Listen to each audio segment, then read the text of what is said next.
India आघाडीत सहभागी होण्यासाठी वंचित इच्छुक समसमान जागा वाटपाचा विचार व्हावा। लोकसभेसाठी आंबेडकरांनी खरगे आणि ठाकरेंना पत्र लिहित सुचवला फॉर्म्युला। ठाकरे गट 23 जागा लढणारच, राऊतांचा दावा। राज्यातील काँग्रेसचे नेते काय बोलतात त्याकडे दुर्लक्ष करतो। जागा वाटपाबाबत दिल्लीतच चर्चा करणार, राऊतांकडून भूमिका स्पष्ट। ठाकरे गटाचा 23 जागांवर दावा, तर काँग्रेसने काय करायचं? ठाकरे गटाच्या जागांच्या दाव्यावर काँग्रेसच्या संजय निरुपम यांचा प्रश्न। जागा वाटपाची चर्चा आपापसात व्हायला हवी, प्रसार माध्यमांसमोर नको, जयंत पाटलांचा नेत्यांना सल्ला। वर्षा बंगल्यावर राज ठाकरे आणि एकनाथ शिंदेमध्ये पाऊण तास चर्चा, तर अमरावतीत शरद पवार बच्चू कडूंच्या भेटीला। बच्चू कडू समर्थकांकडून शरद पवारांच्या स्वागताचे बॅनर्स। पुण्यातील निधीचा वाद पदाधिकाऱ्यांनंतर नेत्यांपर्यंत पोहोचला। निधी मिळाला नाही तर कोर्टात जाण्याची खुद्द चंद्रकांत पाटलांकडून सूचना। पुण्यावरून पुन्हा दोन्ही दादांमध्ये संघर्ष। राज्यातील सगळे विषय सामंजस्याने सोडवले जातील। पुण्यातील निधी वाटपाच्या प्रश्नावर चंद्रकांत पाटलांचं एका वाक्यात उत्तर। भाजपनं श्रीरामाला किडनॅप केलं, संजय राऊतांचा हल्लाबोल, तर किडनॅपची भाषा करताना लाज वाटायला हवी, नितेश राणेंचं प्रत्युत्तर।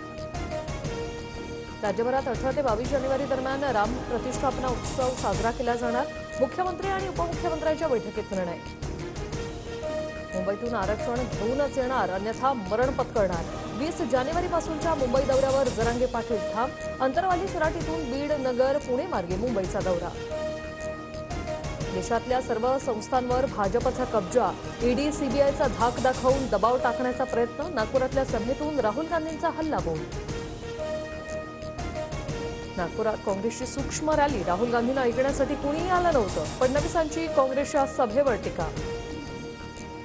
शिंदे मुख्यमंत्री असेपर्यंत वेगळा निर्णय घेणार नाही, शरद पवारांच्या भेटीवर बच्चू कडूंचं विधान। तर 10 जानेवारीपर्यंत मुख्यमंत्री बदलू शकतात, म्हणूनच कडूंच्या भेटीगाठी, वडेट्टीवारांचा दावा।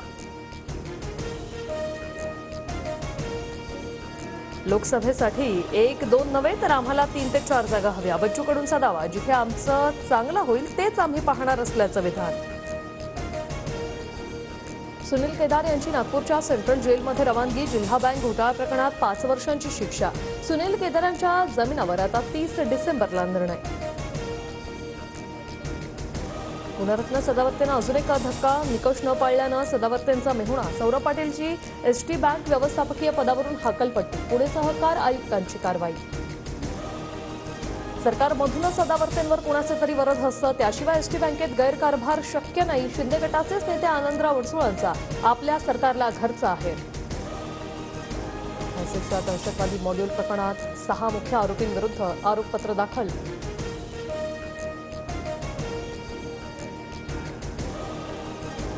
राज्यातील कोरोनाबाधितांची संख्या 369 वर, नव्या 117 कोरोना रुग्णांची नोंद। एकाचा मृत्यू तर जेन-1 विषाणूचे 10 रुग्ण। दक्षिण आफ्रिकेविरुद्धच्या पहिल्या टेस्टमध्ये भारताचा 1 इनिंग आणि 32 धावांनी पराभव। भारताची बॅटिंग ढेपाळली, 2 सामन्यांच्या मालिकेत आफ्रिकेची 1-0 ची आघाडी।